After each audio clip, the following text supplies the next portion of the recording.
Olá, eu sou Felipe Recondo e este é o Sem Precedentes, o podcast do Jota em que nós discutimos o Supremo e a Constituição. No episódio desta semana, acho que nós não conseguiríamos fugir do assunto principal, que é a posse da ministra Rosa Weber como nova presidente do Supremo para um meio mandato. Um mandato quase pela metade, são 13 meses de mandato. E nós vamos aqui discutir o que esperar da ministra Rosa Weber como presidente do Supremo num momento complicado, especialmente neste começo de mandato da ministra Rosa Weber, que é pré-eleição e pós-eleição. Vamos projetar também o que esperar do Supremo como colegiado, da sua pauta também para o plenário do Supremo e de como ela deve liderar ou não o Supremo e o Conselho Nacional de Justiça. Vamos falar também um pouquinho sobre o que estava no seu discurso de posse e o que faltou falar no seu discurso de posse. Também vamos falar um pouco sobre a gestão Fux, que se encerra depois de 2 anos.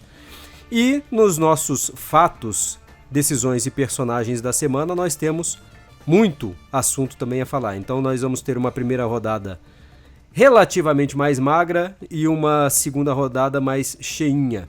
Aqui comigo, como sempre, Diego Werneck do INSPER, Tomás Pereira da FGV Direito Rio e Juliana Cesário Alvim da UFMG e professora visitante agora da Central European University.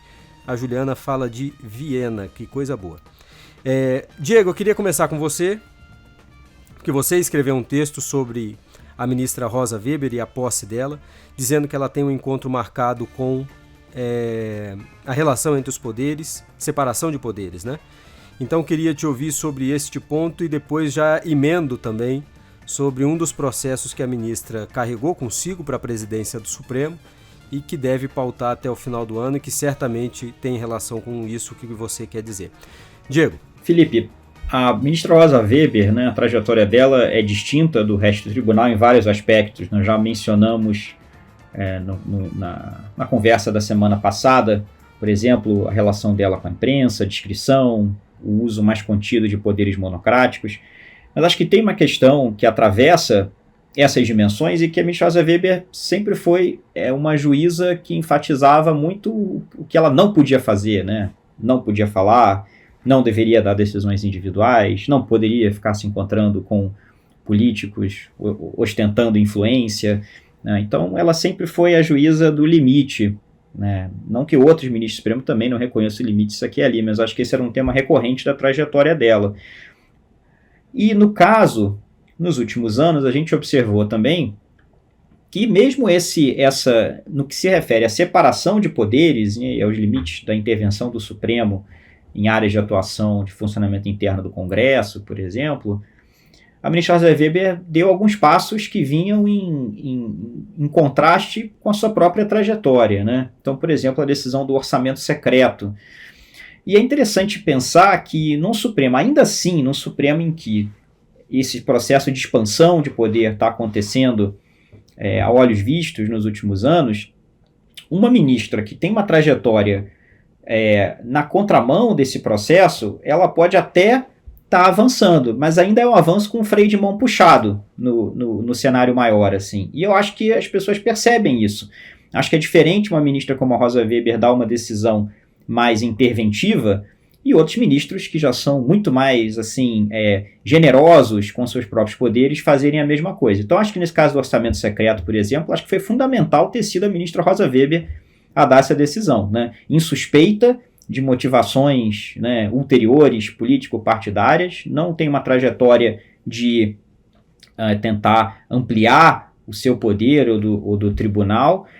Então, acho que isso vai fazer diferença numa conversa mais geral, e aí respondendo a sua pergunta, Felipe, né, do encontro marcado com a separação de poderes. É verdade que nos últimos anos, no contexto do governo Bolsonaro, o Supremo, né, adotou interpretações que ampliavam de alguma forma seus poderes, o inquérito dos atos antidemocráticos, né, das inquéritos fake news, transformado depois no inquérito de proteção mais geral à democracia, é um exemplo disso, né, concorde-se ou discorde-se com o argumento que o tribunal deu para justificar, é uma expansão. Há 3 anos ninguém imaginava que isso era possível. Então, mesmo quem concorda vai reconhecer que foi uma mudança. E, então, nesse cenário, Quando o contexto der uma melhorada, né, quando o contexto atual der uma melhorada em termos de tensão, e quem quer que seja... Houver. Se houver melhor, é verdade, mas, bom, você tem razão, eu me corrijo. Se houver melhora, se essa melhora permitir que a atuação do Supremo seja pensada de uma forma que não seja meramente conjuntural, né? Que não seja simplesmente se você é a favor de controlar algum absurdo que o presidente Bolsonaro fez ou não, né? Se não for pensado nesses termos estritamente conjunturais, acho que a gente vai voltar ao cenário que já tinha em 2018, que é um Supremo que é criticado e criticável por digamos, ser generoso demais na hora de responder a perguntas como quais são os meus limites. A resposta do Supremo é quase sempre não tenho muitos. Né? Em tese, não vejo muitos limites. Pode ser que eu não use esse poder em algum caso ou outro. E isso vale inclusive para poderes individuais. Né? Quais são os limites da atuação individual dos ministros? Essas são questões que estão na pauta nacional, muito antes do Bolsonaro. Né? E elas não vão sumir apenas porque, no contexto atual, existem problemas muito mais graves na conjuntura do que isso. Então, acho que isso é a pauta nacional que vai acontecer. Ela vai voltar nos próximos meses, porque vamos supor que, né, Bolsonaro não seja reeleito e Lula seja eleito, por exemplo, ou outro candidato seja eleito, mas a princípio o segundo turno parece que vai ser entre esses dois. Se isso significar, então, um retorno à normalidade, é esperado que o Congresso e o presidente se debrucem sobre essa questão, né? O quanto que eles conseguem decidir, o quanto de poder eles têm, um perante o outro problema que vai ser invariavelmente parte da pauta, mas também com relação ao que o Supremo já vinha fazendo. E eu acho positivo que uma conversa sobre quais os limites da atuação do Supremo e as reformas que podem ser necessárias para detalhar, especificar procedimentos e limites à atuação individual dos ministros, por exemplo, sejam conversas que aconteçam sob a égide de uma presidência que talvez de maneira ímpar entre essa composição do Supremo, que mais crivelmente pode dizer, não, a gente reconhece que a gente tem limites, a gente reconhece que numa democracia o poder judicial ele é em boa medida definido, justificado pelo que o juiz não pode fazer, né?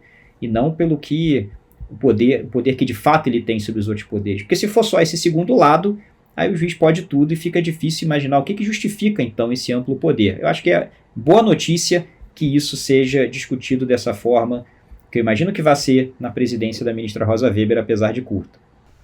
Eu acho, Diego, e depois eu falo um pouco mais. Vou ouvir a Juliana agora, depois do Tomás, mas talvez você esteja apostando demais, eu não aposto, no poder do presidente de fazer isso. No poder do presidente ou da ministra Rosa Weber de liderar um debate como esse. Eu acho que não vai ser ela e depende muito, obviamente, do futuro em outubro, né? Depende do resultado de outubro. Mas, Juliana, queria ouvir você também. O que você espera da presidência da ministra Rosa Weber? Olá, Recondo, Diego, Tomás. Eu acho que a gente já conversou um pouco sobre isso, mas acho que dá para a gente extrair mais algumas ideias ou algumas impressões a partir do discurso de posse da ministra Rosa Weber, né? A gente falava aqui mais cedo, antes do programa começar, o fato de que é um discurso bastante afirmativo com relação a certas questões relacionadas à democracia, à importância da liberdade, mas é um discurso que não traz ou que não explicita uma agenda, né? Então, no discurso da ministra Rosa Weber, ela relembrou a trajetória dela como magistrada, celebrou o bicentenário da independência, falou da democracia, da dignidade humana, da centralidade desses valores, lembrou alguns ex-ministros do Supremo Tribunal Federal, né, o ministro Celso de Mello, o ministro Teori Zavascki, a ministra Ellen Grace, dando ênfase, né, a importância ou a influência desses ministros aposentados na própria trajetória dela, e exaltou uma trajetória institucional do Supremo, lembrando aí nomes de ministros mais antigos e também de advogados como Rui Barbosa, ministros como Pedro Lessa, que trazem uma certa visão, né, sobre o Supremo, uma visão das liberdades, uma visão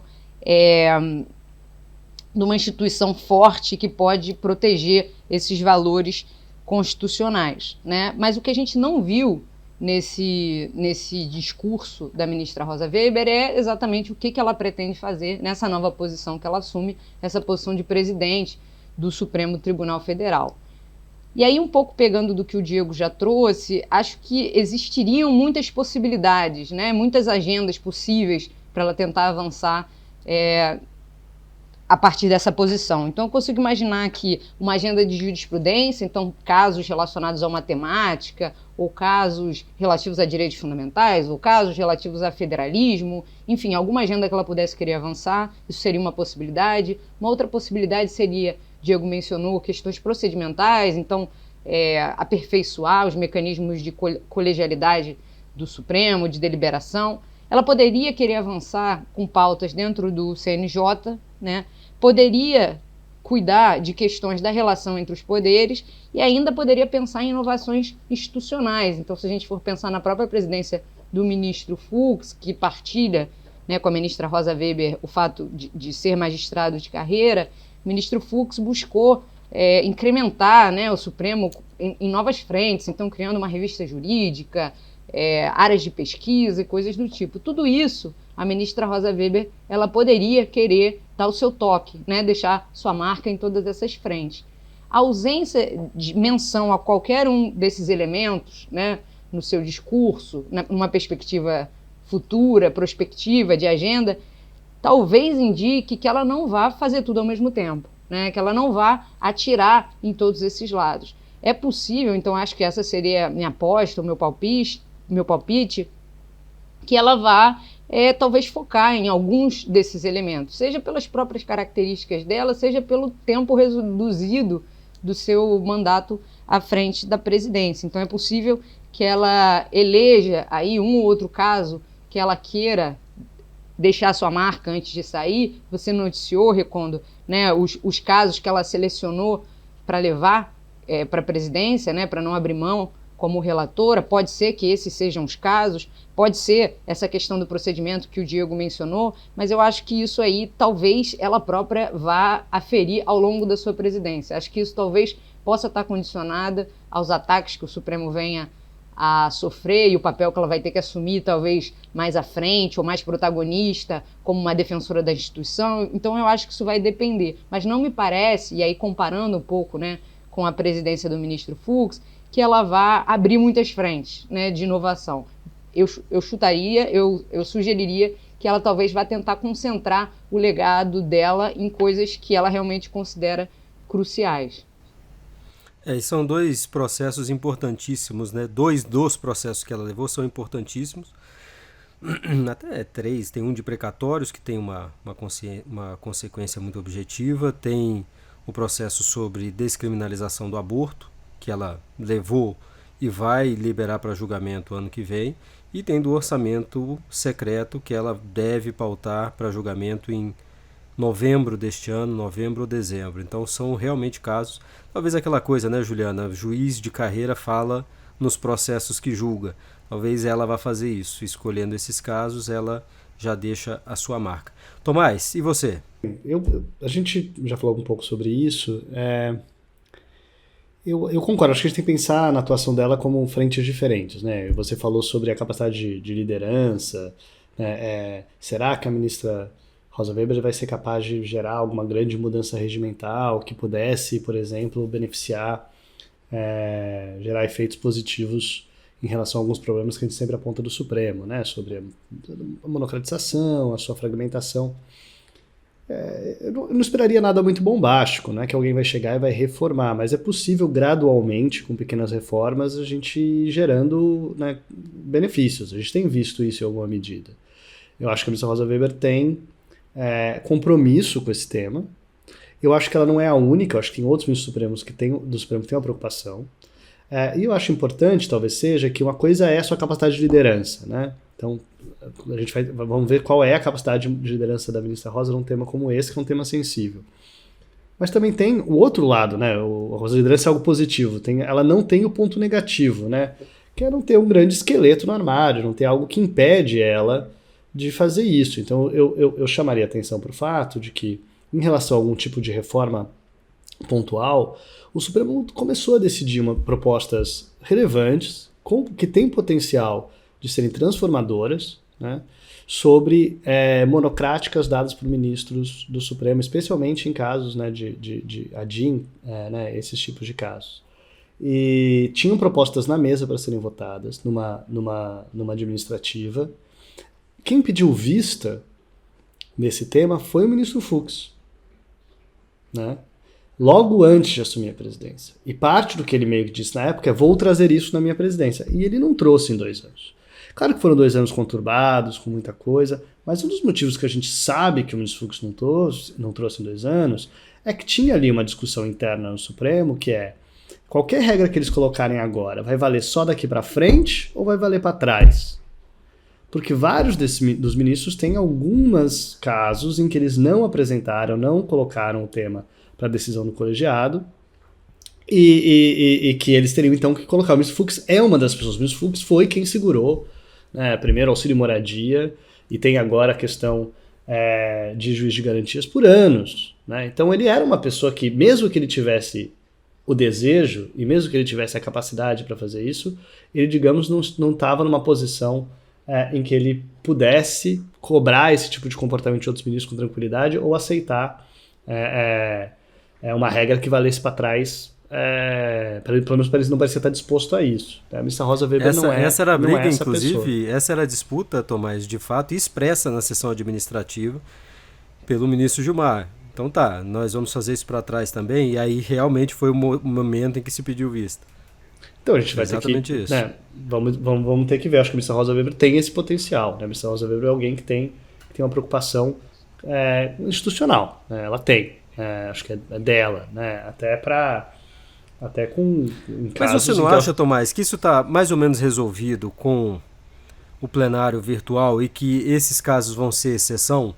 Tipo, o ministro Nunes Marques pediu vista, estamos falando de vista, né? Pede vista de um caso, e aí depois o colegiado controla, seja atropelando a vista, etc. Num caso de liminar monocrática, a gente está vendo que existe uma pressão maior agora com a existência do plenário virtual para dizer o seguinte: você não tem muita desculpa para você não submeter. Não, tem a pressão, mas o ministro não é obrigado a apresentar. Né? O que eu acho que a gente tem visto mais são ministros, às vezes, colocou uma possibilidade do ministro apresentar, às vezes quando ele acha que ele vai ser confirmado. Quando é optativo, fica uma situação muito confortável. Você dá a sua monocrática, se você acha que você vai ser confirmado, você coloca no plenário virtual, é confirmado pela maioria e fala: olha só como eu sou alguém com preocupação institucional. Quando você acha que você vai perder, você não coloca. Então eu acho que a grande questão é quem é que está colocando e está perdendo. Quem é que está colocando para perder? Quem é que está colocando sem ter certeza que vai ganhar? Eu acho que esse que é o grande teste. Colocar a liminar para referendo quando eu sei que vai ser referendado, poxa, por que não? É fácil, jogo jogado, né? Então eu acho que aí que tá o desafio, né? E por isso que exigir que seja colocado em todos os casos, colocar algo, por exemplo, não produz efeito se não liberado, que era uma das propostas, é algo que força esse tipo de situação. É disso que a gente precisa, né? Porque, claro que vai ficar mais difícil. Nem todo ministro tem a coragem, né? Uma coragem no sentido negativo, às vezes, a coragem de fazer isso. É verdade, mas alguns têm.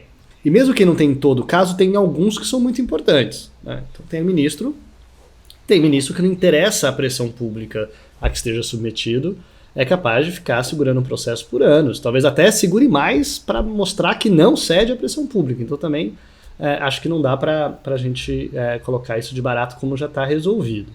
Mas eu vou falar só uma coisa pontual, então eu já falei demais, porque eu estou concordando, eu estou só entrando para falar sobre coisas que vocês já tocaram, sobre a questão dos processos levados para a presidência, né? Então a gente falou de alguns casos importantes, eu acho interessante, né, você falar que antecipa-se que ela deve colocar esse ano ainda, deve colocar logo para julgamento a questão do orçamento secreto, acho que é importante essa decisão. Eu acho que a grande dúvida que as pessoas têm é em relação ao voto dela, em relação ao aborto, né? Eu chamaria atenção para que ela tem 3 opções e nenhuma das 3 talvez seja ideal. E daí isso talvez ajude a gente a imaginar qual que é o que ela vai fazer. Se ela não tivesse levado o processo com ela deixaria ela com o ministro Fux. Eu não sei se era algo que ela gostaria de fazer, né? deixar sobre a TV do ministro Fux. Não sei quando, se esse processo seria pautado ficando com o ministro Fux. Talvez não fosse, né? Ou talvez se ela leva para a presidência e não vota, isso vai ficar no acervo do ministro que a substitui quando ela aposentar. Se aposentar. E daí a gente pode imaginar que, dependendo de quem seja o presidente da República, isso vai ser uma questão, né? Tomás, mas mais do que isso. Me permite intervir nesse ponto, porque eu acho que eu já tenho a resposta para você. O que a ministra Rosa disse quando escolheu os casos? E disse não publicamente, né? Mas é o que ela interpretou e conversou com os assessores. Ela ia levar processos com ela, processos que ela tem que julgar. Ela entende que o ministro que vira presidente só leva processos que ele vai julgar durante a presidência. Então, eu imagino que ela vai pautar tudo. Por isso que eu falei do aborto, que é divisivo, mas ela vai colocar para pautar com base nesse entendimento, que eu acho perfeito. Eu acho ótimo, entendo perfeito. Eu só estou dizendo que vamos imaginar quais seriam as alternativas dela. Antes de entrar substantivamente nesse mérito. Se ela não fizer isso, de duas uma, ou ela teria que deixar esse processo para o ministro Fux, que não parece algo que seria ideal, ou ela teria que deixar para o próximo ministro. O próximo ministro, qualquer que seja a situação, vai ser ruim. Um ministro nomeado por um Bolsonaro reeleito vai ser, imagina-se, certamente alguém completamente contra a liberação do aborto, que provavelmente nunca pautaria isso. Alguém nomeado pelo presidente Lula pode ser que seja alguém favorável ao tema. Mas daí essa nomeação vai ser uma nomeação que teria uma pressão gigantesca em torno desse tema.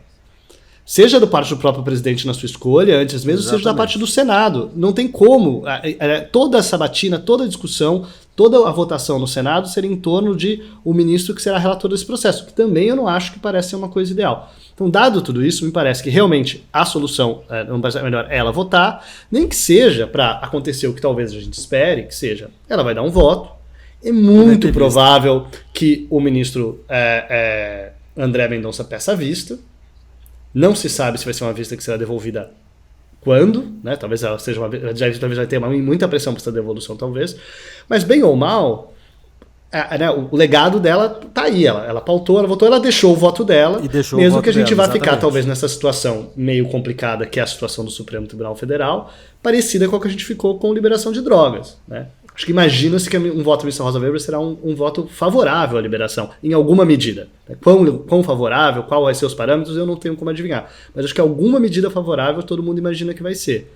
Então a gente vai ter de novo uma posição de um voto de um ministro supremo e não se sabe por quanto tempo até a gente ter, esse julgamento vai terminar. Lembrando que o processo no qual se discute a liberação de drogas tem 3 votos favoráveis e está parado há 6 anos, 5 anos, quantos anos? Por Desde aí, que o ministro Teori morreu. Antes do ministro Teori morrer, que ele pediu vista, né? E ficou com ele. Ele então morreu, está com o ministro Alexandre desde então. Então é isso. Talvez a gente tenha uma situação parecida, né, para quem se preocupa com esse tema. E talvez em alguns casos, né, Tomás, a gente sabe que também o tribunal quer que a vista perdure.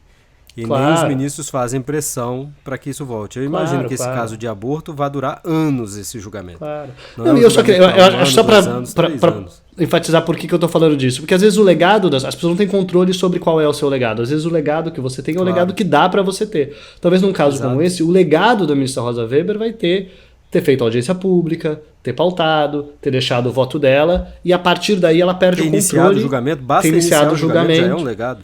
Mas é difícil imaginar que o legado dela vai ser uma decisão sobre esse tema. Pelo menos, eu não anteciparia que isso aconteceria durante a gestão dela. Acho muito difícil.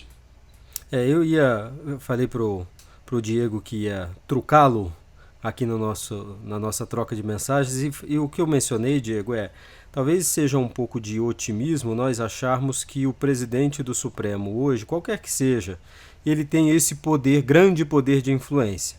Tem ministros que vão exercer esse poder, porque já construíram também um passado de liderança dentro do tribunal. E tem ministros que não. O ministro Fux não exerceu liderança. Ele exerceu, talvez, em alguns momentos específicos, como a reação ao 7 de setembro, que ele fez um discurso que, na minha opinião, entra para a história e tal, como um dos principais discursos do Supremo, ou proferidos por um ministro do Supremo. Mas, de resto, a gente viu lideranças outras atuarem. Ministro Alexandre, ministro Gilmar, ministro Toffoli continuou fazendo conversas com o governo e tal. E a ministra Rosa Weber nunca foi uma liderança dentro do tribunal. Por que acreditar que ela, simplesmente pela posição de presidente, ela vai conseguir exercer essa liderança? E veja, e não necessariamente nós temos que ter um Supremo presidencialista, né? Em que o presidente manda e deixa, a gente está falando aqui de legado, né? Mas tem um plano de governo. O ministro do Supremo não necessariamente precisa ter um plano de governo. O presidente do CNJ eu acho que tem que ter. Inclusive, eu mencionei isso na abertura, a ministra Rosa Weber quase nada falou de CNJ. Quase nada. Então, mas para falar disso Supremo, será que precisa mesmo de um plano de governo? E me parece que nesse Supremo, com tantas lideranças, num tribunal tão horizontalizado, eu não sei se ela vai ter esse poder, sabe, Diego? Felipe, então, deixa eu responder dando a mim, então, o que seria meu ideal de funcionamento de presidente do Supremo e concordando com você. Acho que não deveria ser presidencialista. Uhum. Eu sei que vocês já estão, assim, saturados das minhas metáforas, especificamente uma metáfora esportiva da presidência do Supremo como salto ornamental ou revezamento, né? Eu prefiro que seja revezamento. Eu acho que 2 anos, né, é muito mais manter as coisas funcionando, fazer pequenos ajustes, né, implementar coisas que sejam muito consensuais e que já tenham sido debatidas por todos os ministros há anos. Claro que numa emergência o presidente vai estar ali na linha de frente para fazer alguma coisa, mas não deveria ser esperado, como é no salto ornamental, que ele vá se encaminhando para o trampolim e avise os jurados, olha, eu vou fazer um mortal que ninguém conseguiu fazer. Vocês vão ver só, eu vou me consagrar como um ministro que conseguiu fazer uma coisa diferente que ninguém jamais pensou em fazer na presidência. Eu acho isso errado, por mais motivos do que daria para explicar aqui. Então, tendo a concordar com você, Felipe, que é para ser uma presidência não presidencialista, né, uma presidência parlamentarista, talvez, em que E, na verdade, talvez nem parlamentarista, porque não é para ser nem um chefe de governo, né? É para ser, assim, um gestor da casa. Mas no máximo fazer a representação, né? Como o presidente faz a representação com os outros poderes. E veja que mesmo isso já foi atropelado por todo mundo. Todo mundo tem sua representação junto ao governo, Congresso, todo mundo faz suas pontes. Então, mas aí eu acho que numa concepção que eu acho justificada da presidência, dá para defender a ideia de que essa função de representação é certo que permaneça na mão da presidência do Supremo. Eu acho que seria correto, se tiver debate no Congresso com relação a reformas no processo decisório do Supremo e excessos do Supremo, eu acho que o correto é que vá a ministra Rosa Weber ou um conjunto de ministros combinado com ela, mas que seja institucional. Eu acho que não é bom, não é deletério. Parte do que nos colocou nesse cenário de desinstitucionalização do Supremo é esse cada um por si, que os ministros vão construindo suas pontes, têm suas influências, suas preferências, suas alianças no Congresso. Isso não é salutar. Então, sim, estou sendo otimista, você tem razão. É possível que eu, defendendo a ideia de que a presidência deveria exercer esse papel, eu vá ser atropelado pelos fatos de que ela talvez não exerça. Mas aí uma razão para o otimismo, eu acho que é a autoridade moral da ministra Rosa Weber. Eu acho que quando ela vier a público falar essas coisas, eu acho que vai ter muito mais peso do que outros ministros. Então, eu ainda faria essa aposta. Uma aposta otimista, mas acho que é um otimismo moderado e justificado do ponto de vista normativo, pelo menos. Juliana. Eu ia falar exatamente isso que o Diego falou agora. Eu acho que ela não exerceu, mas ela passou toda a sua trajetória no Supremo construindo credibilidade, construindo autoridade moral, construindo legitimidade. E isso dá um estoque de credibilidade que ela pode vir a usar num momento extremamente necessário. Acho que também ela não exerceu a liderança, ou ela pode não ter exercido a liderança anteriormente, porque não cabia ela exercer. Ela é uma ministra que respeita os procedimentos, as posições institucionais, e entendia que, como na posição, né, de ministra, não cabia a ela exercer nenhum tipo de liderança. E pode ser que nesse papel de presidente ela exerça, porque ela entenda que seja cabível, ainda que ela use essa presidência para reconformar esse papel do presidente a partir de uma perspectiva mais contida, mais minimalista, na linha do que o Diego está propondo. Então, também não abandonaria a ideia de que a ministra Rosa Weber pode sim vir a exercer algum tipo de liderança, uma liderança que ela acha cabível, e que ela tenha capacidade de fazer isso recorrendo a essa autoridade moral, essa legitimidade que ela construiu ao longo desse tempo. Mas não acho que ela vai usar essa presidência para atividades ou práticas abusivas, como decisões no recesso, ou suspensão de segurança abusiva, ou esse tipo de prerrogativa que os presidentes podem explorar de uma maneira excessiva ou exacerbada.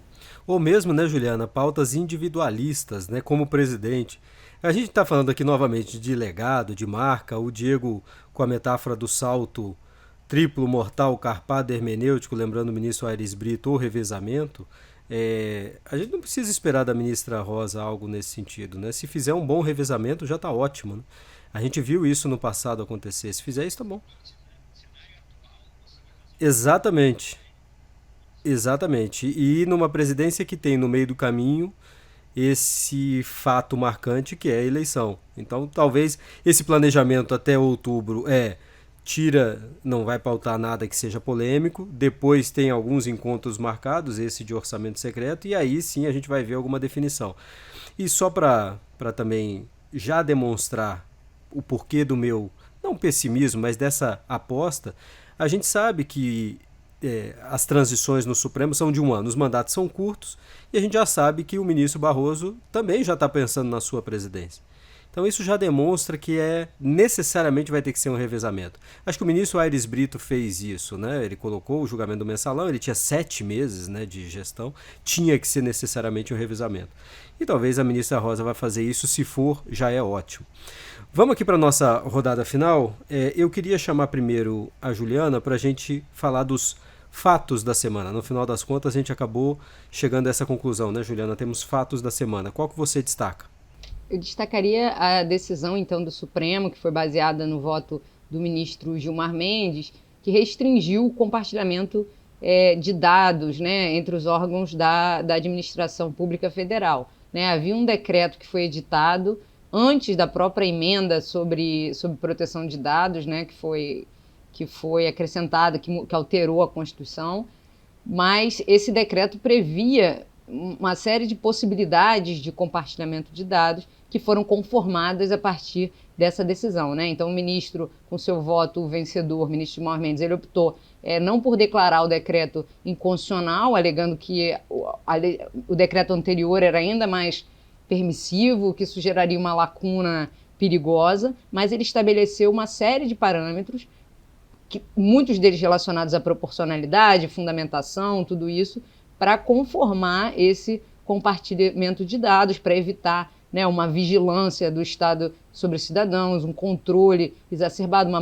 manipulação de dados descontrolada que possa prejudicar os direitos fundamentais. Então, é um voto interessante, importante, e que vem aí numa trajetória de outros votos e outras decisões que tem a ver com esse assunto, inclusive a decisão, né, durante a pandemia, em que o governo federal propôs um compartilhamento de dados telefônicos, que foi barrado pelo Supremo numa ação que o próprio ministro Gilmar Mendes menciona, relatada pela ministra Rosa Weber. Tomás, e você? Só uma coisa, hein, Juliana? A gente estava conversando antes aqui também, né? O que o governo ia fazer com tanto dado? Que não dá nem para falar que era um caminhão, né? Eram containers e mais containers de dados públicos, ou de dados das pessoas, melhor dizendo, que a gente não sabia o que o governo ia fazer. Tomás, e você? Voltar no tema da semana passada, né? O ministro Barroso havia determinado monocraticamente a suspensão, né, do piso dos funcionários da saúde, né? Onde a gente tem um tema que a gente tem uma lei e uma emenda constitucional. E a gente discutiu essa decisão, inclusive uma decisão que, né, falando de ativismo do Supremo, parece uma decisão particularmente ativista do Supremo, em todos os seus sentidos. E ela foi submetida, voltando, monocráticas que são submetidas ao plenário, né, virtual, para referendo, de fato isso aconteceu, e a decisão foi uma decisão relativamente, né, divisiva em alguma medida, mas a gente estava na dúvida se seria um 6-5, acabou sendo um 7-4, né? Então eu chamaria a atenção por fato que a decisão do ministro Barroso foi confirmada. Fica a dúvida aqui, quanto tempo vai demorar para a gente, de fato, ver o mérito dessa decisão sendo decidido pelo Supremo.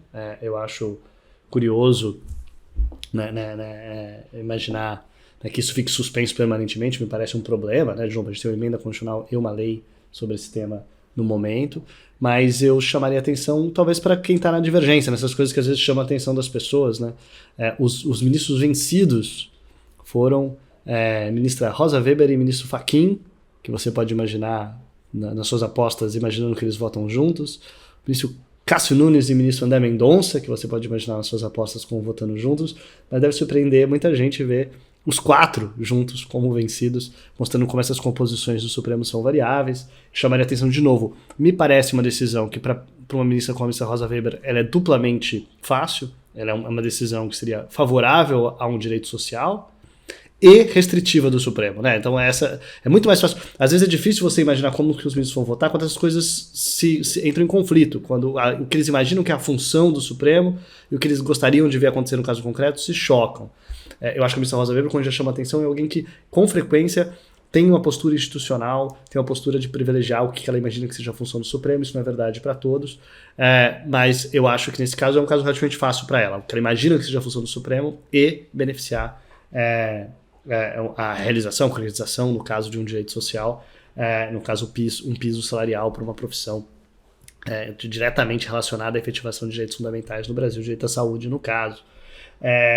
Mas eu chamei a atenção para o outro lado. Então, assim, do outro lado a gente vê também uma mistura de ministros, às vezes, que o resto, no Supremo, então a gente tem vários, naturalmente tem uma mistura ali, mas eu chamaria a atenção que talvez você veja ali ministros que às vezes você imaginaria fazendo discursos contra o ativismo do Supremo, pelo seu desrespeito ao legislador, ao seu desrespeito a algo que foi feito por uma maioria da Câmara e do Senado, tranquilamente resolvendo suspender esse piso salarial sem ver muitos problemas nisso. É esse tipo de inconsistência que chama a atenção às vezes de quem critica o Supremo. Como a gente disse, eu acho que as críticas ao Supremo hoje em dia elas têm um contexto diferente, um contexto que o tribunal está sendo atacado por pessoas que são na verdade contrárias não ao Supremo, mas à democracia, às instituições, a vetos, a existência da separação de poderes. Isso é um problema gravíssimo. Eu gostaria muito de esperar que a gente vote a uma normalidade em que a gente saia desse cenário, né, em que a gente possa criticar o Supremo tranquilamente, sem imaginar que isso vai ser utilizado nefastamente por pessoas que na verdade são contrárias à democracia. Mas eu acho que isso é uma decisão claramente a ser criticada pelo ativismo do Supremo, sem por favor me confundir com as pessoas que criticam o ativismo do Supremo. Acho que de uma maneira muito diferente, porque na verdade elas são contra o Supremo e contra a Constituição. Acho que não é o caso. Juliana. Só fazer uma correção rápida aqui, porque eu acho que quando eu falei do precedente de proteção de dados durante a pandemia, eu falei que o objeto era o compartilhamento de dados telefônicos. Não é isso, né? Era uma medida provisória que determinava que as operadoras de telefonia disponibilizassem para o IBGE nomes, números, telefone, endereços dos usuários de serviços de telecomunicação. Só corrigindo isso. Diego, para fechar. Então, essa semana a gente teve várias novidades, algumas nem tão novas assim, sobre a relação entre o TSE e as Forças Armadas, né? Apareceu primeiro essa ideia de que o ministro Alexandre de Moraes teria feito uma concessão, combinando com os militares uma apuração paralela, como foi manchete, né, de jornal no início da semana. E isso se verificou depois que, na verdade, era apenas os militares se organizando para fazer algo que dezenas de instituições já fazem, né? Não tem nada demais, não tinha nenhuma concessão, nenhum acesso privilegiado. Mas mais recentemente, e aí eu gostaria de te ouvir, Felipe, houve esse teste piloto da biometria das urnas eletrônicas, que já parece que é alguma coisa específica com relação aos militares. Seria ótimo te ouvir sobre isso. O Diego, até dessa primeira parte, chama atenção esse teste que as Forças Armadas vão fazer. Esse teste não, esse acompanhamento que as Forças Armadas vão fazer com base em QR Code de urnas eletrônicas. E eles sempre brigaram com o TSE para dizer que o teste de integridade em poucas urnas era insuficiente. Eles pediram um aumento. E o número de urnas que vão passar pelo teste de integridade é muito maior do que o teste que eles vão fazer. Então eles dizem, fazer o teste ao acompanhar 395 urnas é suficiente para ter 95% de certeza de que as urnas funcionaram bem. Só que eles exigiram do TSE muito mais do que isso. Então a estatística dos militares varia conforme, pelo jeito, alguns interesses. Nesse caso da biometria, é um teste piloto que o ministro Alexandre de Moraes fez essa negociação com as Forças Armadas, porque existia um receio de que Urnas que passam pelo teste de integridade não são submetidas à biometria. Como não é um eleitor verdadeiro que vai lá votar, ela poderia entender que está passando por um teste e se comportar normalmente. E aí os militares colocaram isso como um grande problema, porque isso é algo que os hackers no passado falavam, isso pode acontecer. Só que esse teste de integridade é uma camada de segurança lá para o final. Houve várias camadas que foram preenchidas antes. Então, para o TSE, não é nenhum problema fazer isso.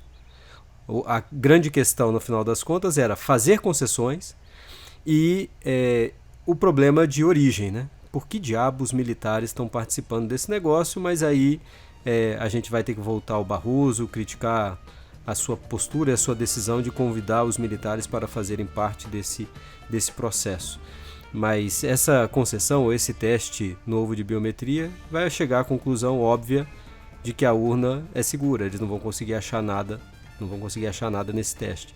Então, para o ministro Alexandre de Moraes, também foi muito confortável fazer essa concessão. Vamos ver como é que isso vai funcionar. A gente ainda tem outros problemas para ter com as urnas eletrônicas até lá, mas aí é assunto para outros capítulos.